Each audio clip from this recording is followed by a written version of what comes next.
Hey everyone, Ben Bellack and Zach Goldsmith here with another episode of To Live and Buy in Los Angeles. After today's episode, you will have a deeper understanding of what new development real estate really is. Sweet. We're going to discuss different product types, tips for working with developers, and how to successfully build out a business in this highly sought-after space for our special series of Real Estate Rockstars.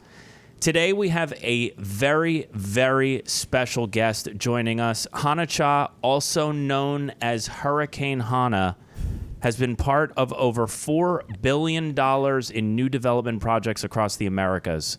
She's earned an extraordinary depth of experience in all facets of new development, marketing, sales, and operations, which has made her the trusted partner of top real estate developers and investors on over 30-plus notable urban and resort properties. Wow, good for you. Hana's breadth of experience in rebranding and relaunching multiple broken projects through the U.S. is unmatched, and now she's created a masterclass subscription service called The Assembly, which is a complete guide to pitching, marketing, and selling new development. And as someone who has personally subscribed, I can tell you it's worth every penny. Hana, welcome to the show. Thank you for that amazing intro. You're welcome. Thanks for having me here. Do you really pay a subscription for that? Mm-hmm. Yeah. You don't. There's no friends and family. Ben went the full out and bought the full package. So there's no subscription. It's a one-time. Guy buys I want a lot it all. of full packages. That's the only way to do it. I'm also in it. He is also. No wonder. Okay. I'm also in so it. It's a marketing expense. I It's a bought it write-off. so I could watch But myself that's more. impressive. I'd love to know about that. I'm sure Ben will ask you about that because he's got a whole list of questions for you because he's excited about this episode.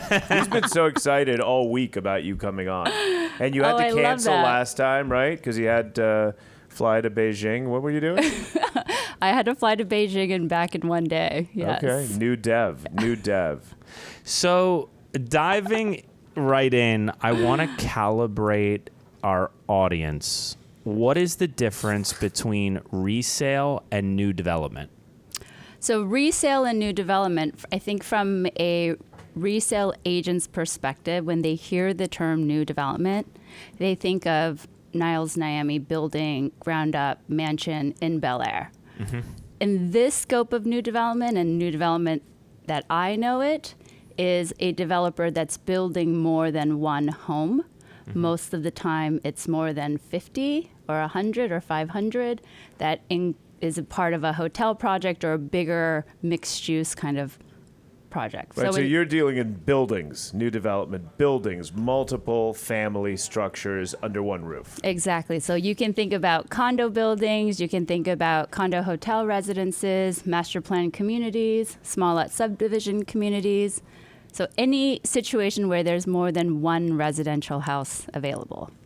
Yeah. How do you find your niche in that particular world? Because it's very refined. There aren't many people who do it, and there aren't many people who do it well. For you to be at the top of that game, how did you jump in, and how do you stay at the top in that world?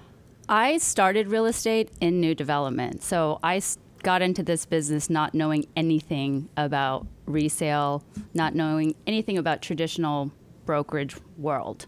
And so my very first job in real estate was working for a developer. So that was kind of my, I guess, entry into the real estate business as a whole. Yeah. So Hana, for our audience at home, what are the three types of new development?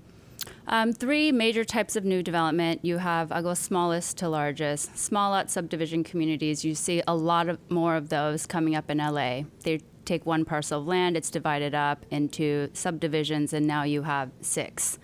Let's give a couple examples of those in town. And you could do that on an old house, right? A lot of people take down old little houses. If it Small is lot. No. There's contiguous lots. No, it's one lot of where a single house used to be. If it is zoned for the parcel to be that you could put a tract map on a parcel, that parcel can be cut up and subdivided so that multiple houses can be on it. Okay, but it's got to be big enough. Yeah.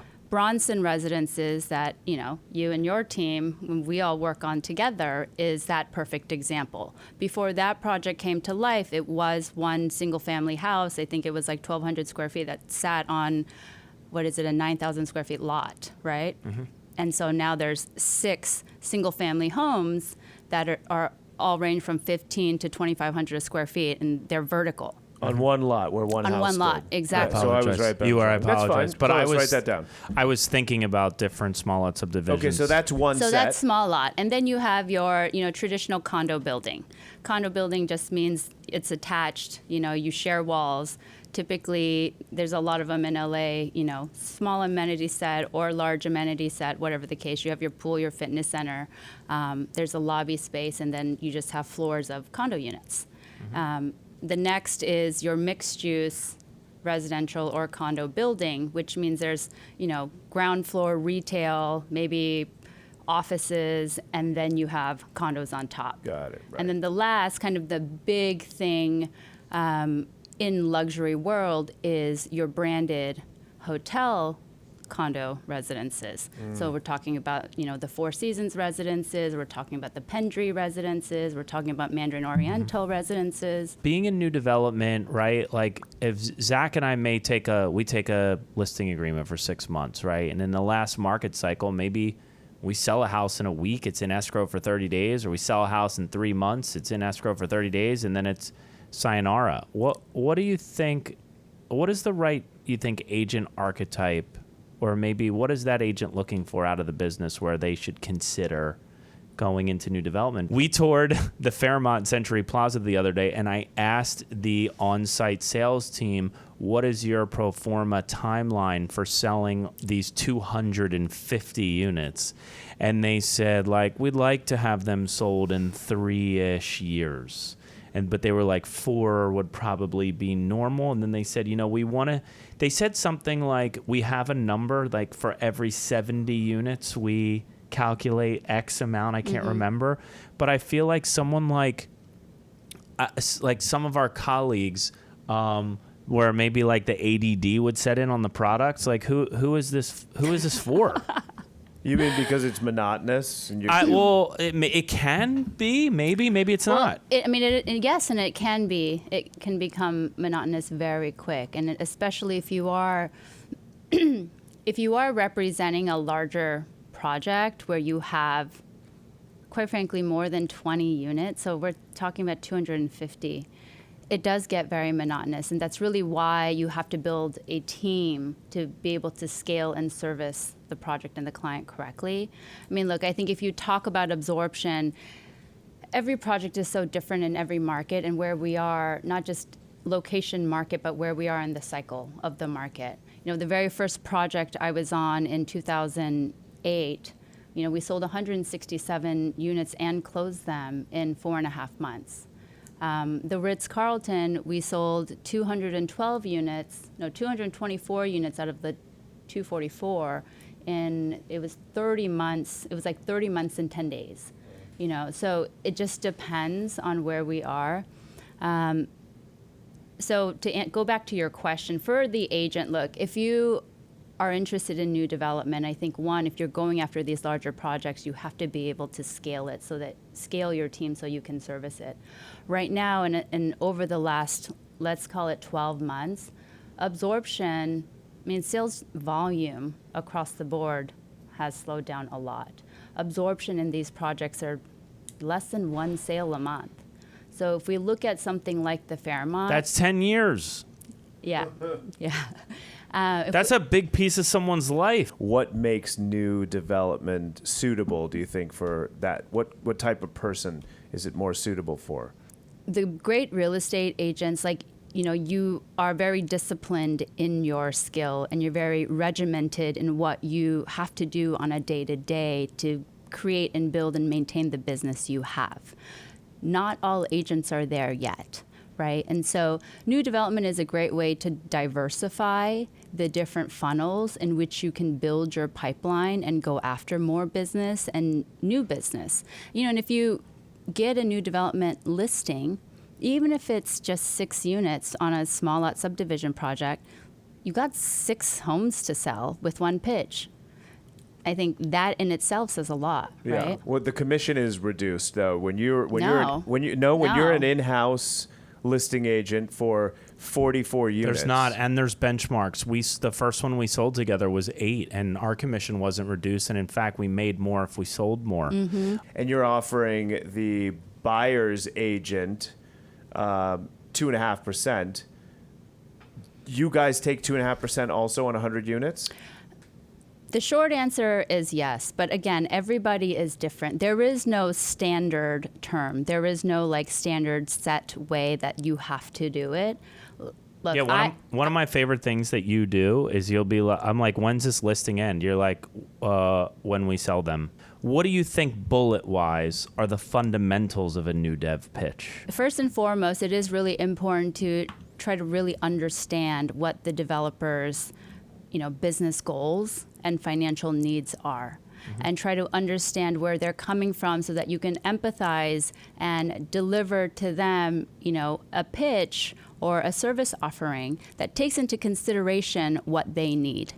And really, I think the other part to this is like you also have to kind of create your own boundaries.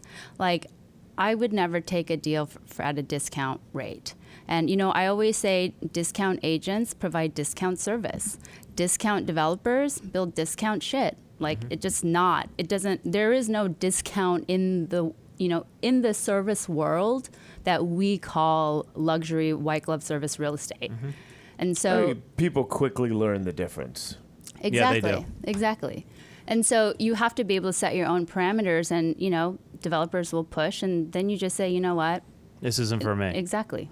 And you walk away and actually that's the most powerful thing you can do.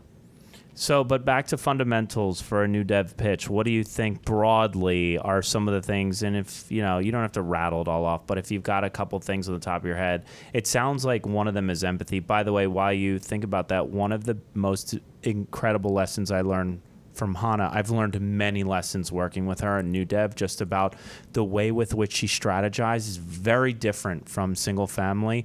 Sometimes she'll move the average price per square around to suit a strategy that we're trying to achieve. We had one where we were really having trouble selling the final unit because it was a challenge, and the developers and us really didn't want that to be the last unit because it was the least sexy. But what happened was I started kind of doing my thing and pushing them down about price and all that stuff. And Hana was like, you're going to have to stop at a certain point. And I said, why? We're trying to sell this out. They're all sold. And she said, because they make their money on the last one. Oh, interesting. They've paid their investors back. Yeah. So there's all these little nuances. So aside from empathy and understanding, we did a really great exercise. We did a SWOT yesterday on strengths, weaknesses, opportunities, and threats yesterday on a couple.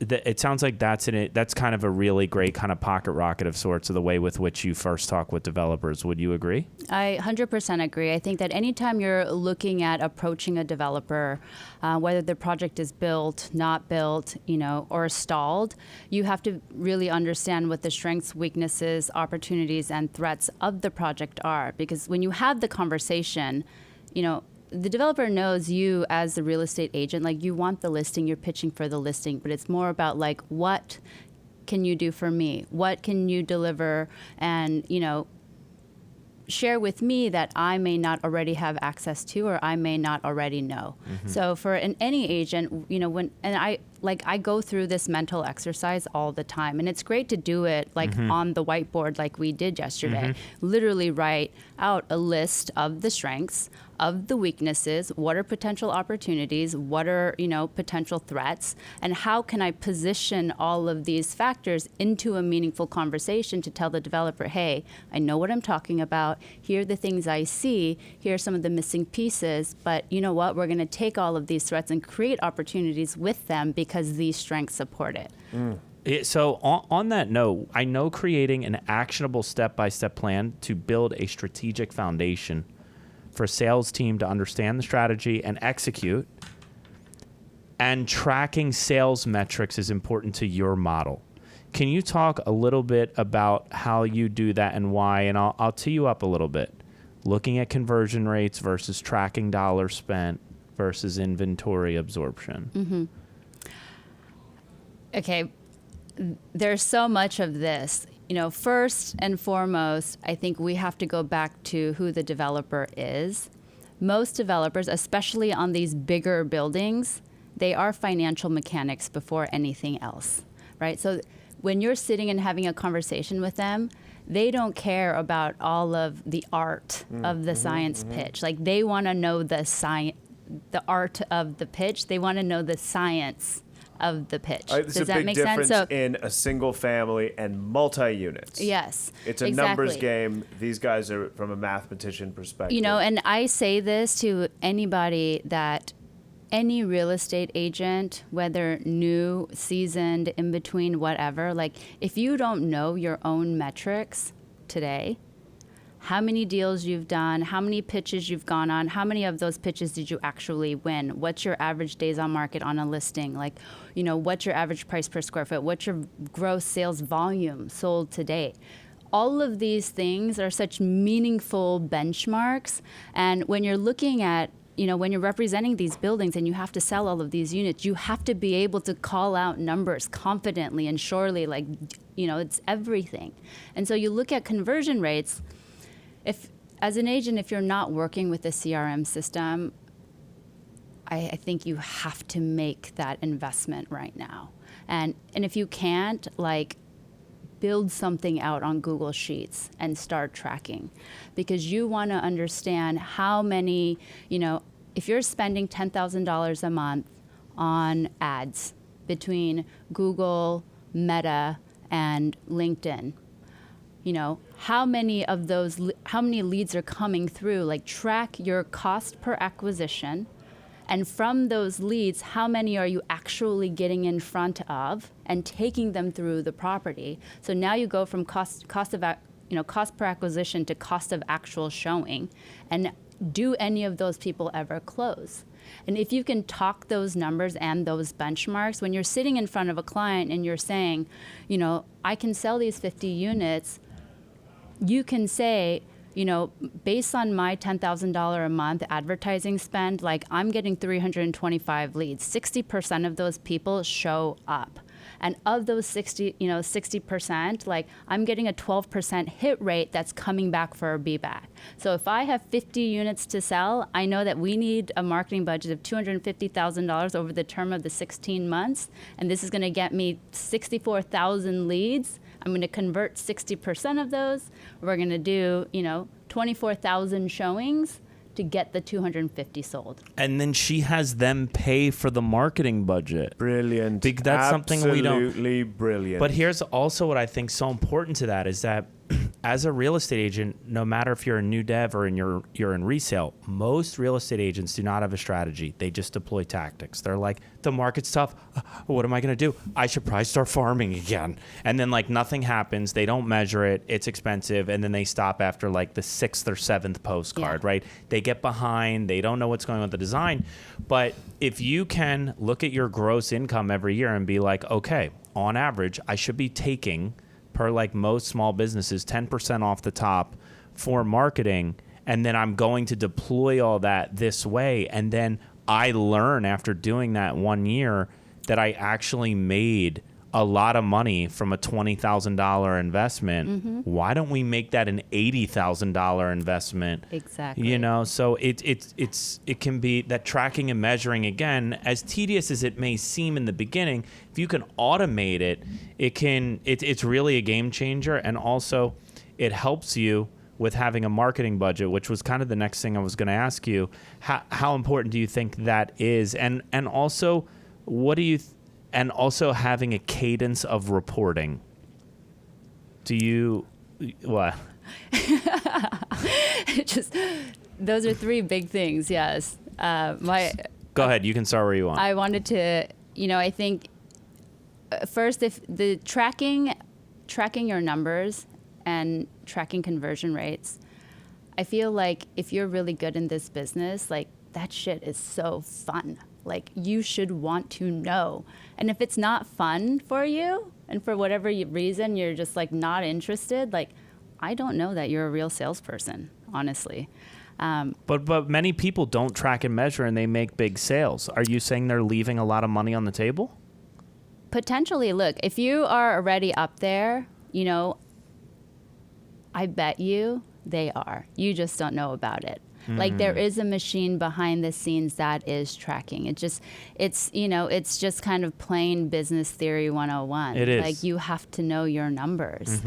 You know, so from that, talking about a marketing budget, look, I think a marketing budget for an agent is, I think you would know that better than me.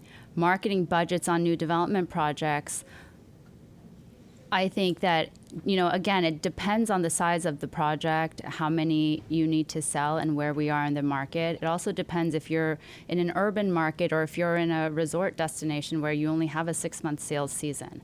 So your marketing budget can range anywhere from 7 to 10% of the entire sellout. So, you know, you have 100 units to sell that are, let's say, on average $1 million.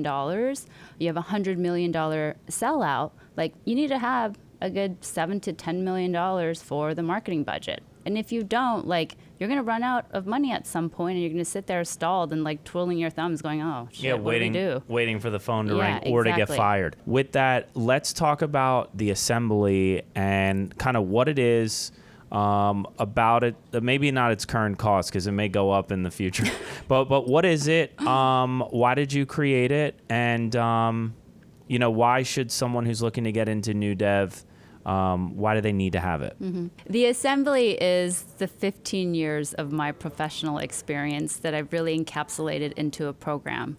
I created it really because, you know, when I got into new dev, and I think even today, there really isn't any formal guide or no teachings curriculum. like, you want to learn about something new dev, like, there's nowhere to go to. And when I got into this business, like, forget new dev, like, I barely knew anybody in real estate, period.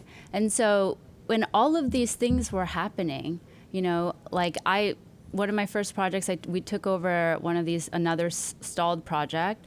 There were 57 deals in contract that all needed to cancel. And my first day, like, I walked into an office with like 2 ginormous piles of contracts, and they were like, we got to figure out what to do. And it was just me. And I'm like, okay, I'm not a lawyer. Like, I have no fucking idea what I'm supposed to do. And so there was so much of that kind of struggle at the beginning for me, of just really wanting to call somebody and say, yo, Ben, like, what am I supposed to do? Like, how do you deal with this? And so I created the assembly because it just wanted to create more resources and provide information and just make information more readily available and accessible to anybody that was interested in learning it. And what's it consist of, basically?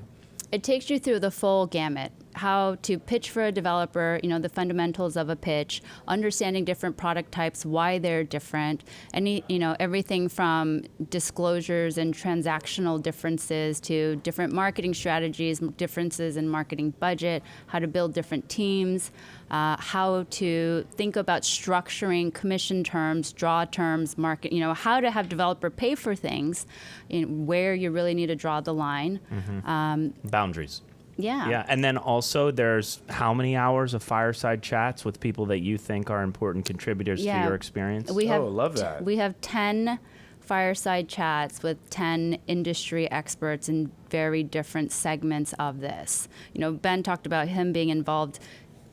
He's involved as the, local schmageg. as the realtor who has really done well in his resale business, and how he experienced new development and his perspective and take on it, right? So we have conversations with 2 separate developers, PR. with a research and planning, expert, 2 creative directors, an interior designer that's done a ton of interior design work for developers. So it's kind of the full gamut, and it touches on all of those different pieces of what's involved. Guys, thank you for tuning in to another information-packed episode of To Live and Buy in Los Angeles from our special series, Real estate rock stars here with Hana Cha, a legend in her space. She is known as Hurricane Hana for a reason. I personally have learned so much from her in the last near decade we've known each other. She is a major piece of the agency's initial launch, inception, and success with all of these co-branding representations and solving problems other real estate agents have created before her. Well, thank God you're with us. Hana, where can they find the assembly? You can find the assembly at thehanacollective.com. And where can they find you on the Grizam? At the Hana Collective. I'm at Ben Bellac, seated next to my main squeeze at Zach Goldsmith 24. Zach, you want to take us out? Yeah, I think I bought an 8th from the Hana Collective recently. Thanks for joining. Super bien.